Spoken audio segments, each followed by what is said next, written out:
രാജ്യത്തിന്റെ വടക്ക് കിഴക്കൻ സംസ്ഥാനങ്ങളിലെ മഴക്കെടുതിയിൽ മരണസംഖ്യ ഉയരുകയാണ്. ഒരാഴ്ചക്കിടെ 36 പേർ മരിച്ചെന്നാണ് കണക്ക്.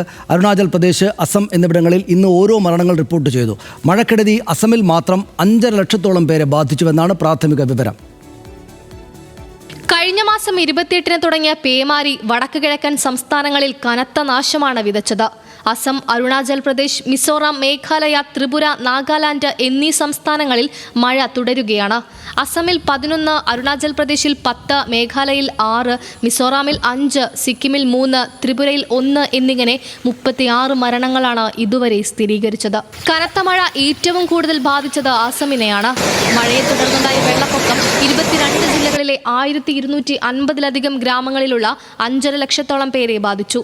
കാച്ചർ ജില്ലയിലെ 19,000 പേരുൾപ്പെടെ 30,000-ലധികം ആളുകളെ ദുരിതാശ്വാസ ക്യാമ്പുകളിലേക്ക് മാറ്റിപ്പാർപ്പിച്ചു. അസം ദുരന്ത നിവാരണ വകുപ്പിന്റെ കണക്കുകൾ പ്രകാരം ശ്രീഭൂമി ജില്ലയിലാണ് ഏറ്റവും കൂടുതൽ നാശനഷ്ടമുണ്ടായത്. 1.94 ലക്ഷം പേർ ദുരിതത്തിലായി.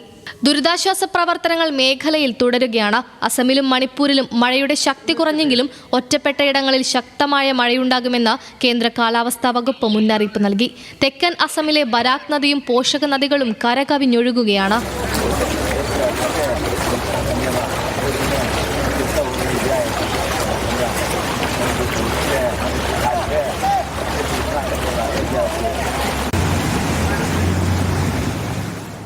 വെള്ളപ്പൊക്ക നാശനഷ്ടങ്ങൾ വിലയിരുത്താൻ അസം മുഖ്യമന്ത്രി ഹിമന്ത ബിശ്വ ശർമ്മ കഴിഞ്ഞ ദിവസം ലഖിംപൂർ സന്ദർശിച്ചു. രംഗാനദി പവർ പ്ലാന്റിലെ ഉദ്യോഗസ്ഥരുമായി ചർച്ച നടത്തിയ മുഖ്യമന്ത്രി പെട്ടെന്നുള്ള വെള്ളപ്പൊക്കം തടയാൻ അണക്കെട്ടിലെ വെള്ളം ഘട്ടം ഘട്ടമായി തുറന്നുവിടാൻ നിർദ്ദേശം നൽകി.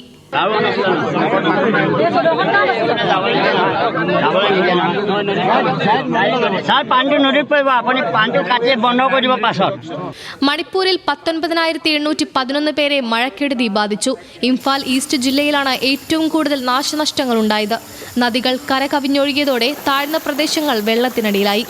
മിസോറാമിൽ വെള്ളപ്പൊക്കത്തിൽ ദുരിതാശ്വാസ ക്യാമ്പുകൾ മുങ്ങിയതിനെ തുടർന്ന് ലോങ്ക്ലായ് ജില്ലയിലെ 130 മ്യാൻമർ അഭയാർത്ഥി കുടുംബങ്ങൾ ഉൾപ്പെടെ 250-ലധികം കുടുംബങ്ങളെ മാറ്റിപ്പാർപ്പിച്ചു. മേഘാലയയിലെയും സിക്കിമിലെയും കുടുങ്ങിക്കിടക്കുന്നവരെ രക്ഷപ്പെടുത്താനുള്ള ദൗത്യം തുടരുകയാണ്. ഞായറാഴ്ച സിക്കിമിൽ കനത്ത മഴയിൽ സൈനിക ക്യാമ്പിലേക്ക് മണ്ണിടിഞ്ഞു വീണ് 3 സൈനികർ മരിച്ചിരുന്നു. 6 പേരെ കാണാതായവർക്കുള്ള തെരച്ചിൽ ഇന്നും തുടരുകയാണ്. National desk, news Malayalam.